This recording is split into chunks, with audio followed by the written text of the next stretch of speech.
Also es verdienen nicht alle Frauen weniger als Männer, aber im Durchschnitt stellen wir Entlohnungsunterschiede fest, den sogenannten Gender Wage Gap. Der beträgt beim Stundenlohn nach den neuesten Berechnungen in Deutschland 18%, beim Bruttostundenlohn, das sollte ich noch dazu sagen. Daneben könnte man sich die Monatsgehälter anschauen, da ist die Lohnlücke noch deutlich größer, weil mehr Frauen als Männer in Teilzeit beschäftigt sind. Und noch größer ist die Lohnlücke, wenn man jetzt berücksichtigen würde, dass viele Personen im erwerbsfähigen Alter gar kein Arbeitsmarkteinkommen haben und darunter besonders viele Frauen fallen. Also wenn man diese Personen mit einem Gehalt von 0 € einbeziehen würde, dann wäre die Lohnlücke noch erheblich größer. Also nach unseren Schätzungen für Westdeutschland würde man dann fast auf einen Abstand von 50% kommen. Mein Name ist Katrin Ausburg, ich bin Professorin an der LMU München für Soziologie und ich forsche zu Geschlechterungleichheiten im Wissenschaftssystem. Ich forsche auch zu Geschlechterungleichheiten auf dem Arbeitsmarkt, wie beispielsweise dem Gender Wage Gap.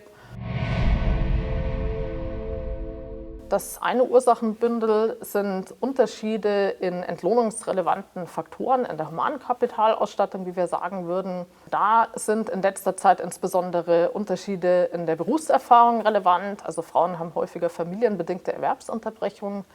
Der zweitwichtige Grund ist die geschlechtsspezifische Berufswahl. Typische Frauenberufe werden oftmals unterdurchschnittlich bezahlt. Man denke etwa an die Berufe in der Pflege. Und der dritte wesentliche Grund in den letzten Jahren ist der unterschiedliche Erwerbsumfang. Also Teilzeitarbeit geht auch mit etwas geringeren Stundenlöhnen einher als Vollzeitarbeit. Wenn man jetzt diese Faktoren herausrechnet, also nur noch Personen vergleicht, die sich nicht mehr in diesen Merkmalen unterscheidet, das ist der sogenannte bereinigte Gender Wage Gap, dann ist der deutlich kleiner, also nach Schätzungen des Statistischen Bundesamtes liegt er bei ungefähr 6%.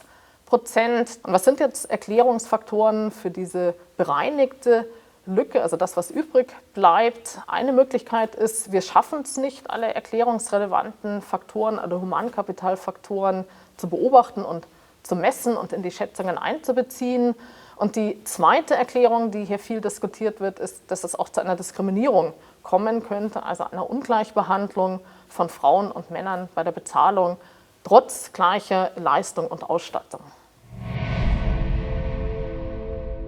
Ein ganz zentraler Schlüssel wäre sicher, die Care-Verpflichtungen gleicher zwischen Frauen und Männern aufzuteilen, denn der Gender Wage Gap hat auch sehr viel mit Ungleichheiten in privaten Haushalten zu tun.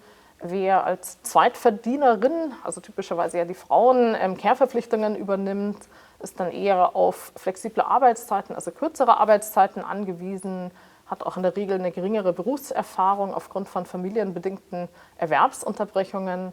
Wenn wir es aber schaffen würden, diese Care-Verpflichtungen auch gleichmäßiger aufzuteilen und da vielleicht auch politische Anreize weiterzusetzen, dann könnte sich der Gender Wage Gap vielleicht auch etwas rascher schließen.